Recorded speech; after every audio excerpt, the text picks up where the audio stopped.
नमस्कार। आज हम बात करेंगे drainage system of south America यानी दक्षिणी अमेरिका महाद्वीप के अपवाह तंत्र की आज हम बात करेंगे। अगर हम बात करें दक्षिणी अमेरिका महाद्वीप के अपवाह तंत्र की, तो इस महाद्वीप में बहने वाली नदियों के लिए एंडीज पर्वत जल विभाजक का कार्य करता है। और एंडीज पर्वत के पश्चिम से जो नदियाँ प्रवाहित होती है वो बहुत छोटी होती है तथा तेज गति से बहने वाली होती है। यानी एंडीज पर्वत के पश्चिम से जो नदियाँ प्रवाहित होती है उनकी लंबाई छोटी होती है तथा उनकी गति तेज होती है, जबकि एंडीज पर्वत के पश्चिम से जो नदियाँ प्रवाहित होती है उनकी लंबाई अधिक होती है तथा वो नदियाँ वर्ष भर बहती है, प्रवाहित होती है। दक्षिणी अमेरिका महाद्वीप का लगभग 90% जल प्रवाह अटलांटिक महासागर में होता है। यानी इस महाद्वीप का 90% जल प्रवाह अटलांटिक महासागर की ओर होता है। पश्चिम में जो छोटी नदियाँ प्रवाहित होती है, यानी एंडीज पर्वत के पश्चिम से जो छोटी नदियाँ प्रवाहित होती है वो प्रशांत महासागर में अपना जल गिराती है। अपवाह तंत्र के अध्ययन के लिए हम दक्षिणी अमेरिका महाद्वीप के अपवाह तंत्र को 4 भागों में बांट सकते हैं, जिनमें सबसे पहले है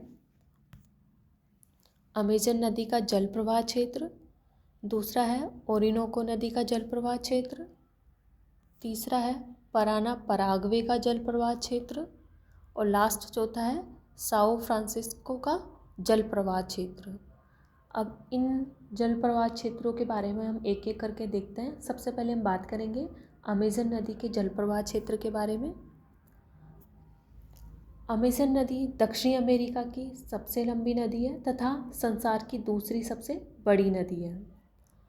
अमेजन नदी का बहाव तेज है, यानी यह तेज गति से प्रवाहित होने वाली नदी है। और इसकी सहायक नदियों की बात करें तो इसकी सहायक नदियां हैं जुरुआ, मेडीरा, जयपुरा, निग्रो, जिंगू, पुरुष। ये इसकी सहायक नदियां हैं। अमेजन बेसिन में अनेक दलदली भाग देखने को मिलते हैं, जिन्हें कि स्थानीय भाषा में इगापोस कहते हैं। यानी जो अमेजन नदी बेसिन में जो दलदली भाग होते हैं, जो दलदली क्षेत्र होता है, उसे स्थानीय भाषा में इगापोस कहते हैं। अमेजन नदी को पेरुविनियन एंडीज में मारानोव नदी के नाम से जाना जाता है तथा ब्राज़ील में सोलिमोज नदी के नाम से जाना जाता है। यानी अमेजन नदी को पेरुवियन एंडीज में मारानोव नदी तथा ब्राज़ील में सोलिमोज नदी के नाम से जाना जाता है। नेक्स्ट हम बात करते हैं दूसरे जल प्रवाह क्षेत्र यानी ओरिनोको नदी के जल प्रवाह क्षेत्र के बारे में। ओरिनोको नदी का उद्गम गियाना की पहाड़ियों से होता है। गियाना की पहाड़ियों से उद्गम होने के बाद यह नदी मैदानी भाग में प्रवाहित होती है और पूर्व की ओर प्रवाहित होती है। ओरिनोको नदी का मैदानी भाग 3 ओर से पर्वतों से घिरा हुआ है। यह दक्षिणी अमेरिका महाद्वीप का तीसरा बड़ा नदी बेसिन है। यानी ओरिनोको नदी का जो बेसिन है वो दक्षिणी अमेरिका महाद्वीप का तीसरा बड़ा नदी बेसिन है। इसका प्रवाह मार्ग यानी ओरिनोको नदी का प्रवाह मार्ग सवाना घास के मैदान व लानोज घास के मैदानों से होकर होता है। यानी यह सवाना और लानोज घास के मैदानों से होकर प्रवाहित होती है। ओरिनोको नदी के निचली भागों में परिवहन योग्य सुविधा है। यानी ओरिनोको नदी का जो निचला भाग है उसमें परिवहन की सुविधा है, यह नदी परिवहन योग्य है। ओरिनोको नदी की सहायक नदियों की बात करें तो इसमें है प्रमुख नदियां हैं मावका, मानविच, पाडामो, आकोमो। ये इसकी प्रमुख सहायक नदियां हैं।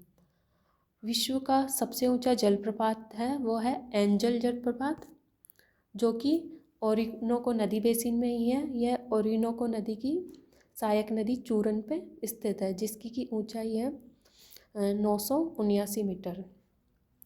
नेक्स्ट हम बात करते हैं पराना पराग्वे जल प्रवाह क्षेत्र की।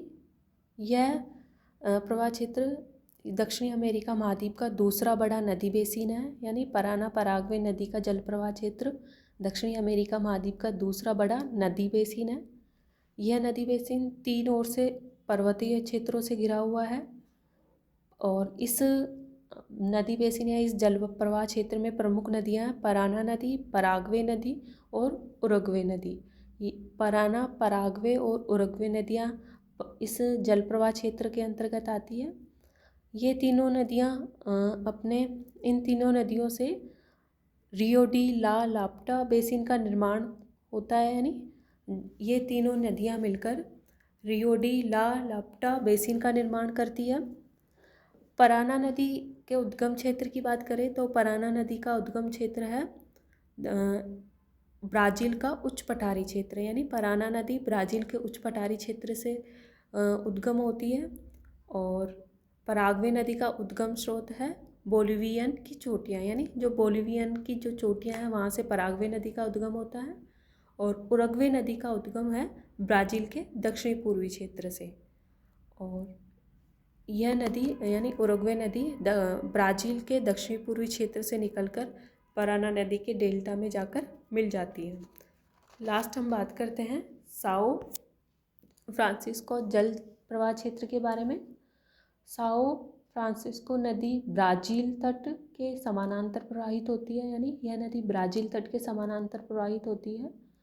और इस नदी का उद्गम स्रोत है रियो डी जेनेरो के उत्तरी भाग में, यानी साओ फ्रांसिस्को नदी रियो डी जेनेरो के उत्तरी भाग से निकलती है और अंत में अपना जल अटलांटिक महासागर में गिराती है। इस नदी पर जलप्रपात है, उसका नाम है अफान्सो नामक जलप्रपात साओ फ्रांसिस्को नदी पर है। और इसकी प्रमुख सहायक नदी है ग्रांड नदी। तो आज के वीडियो में हमने बात की दक्षिणी अमेरिका महाद्वीप के अपवाह तंत्र के बारे में। तो आज के वीडियो में इतना ही। Thank you.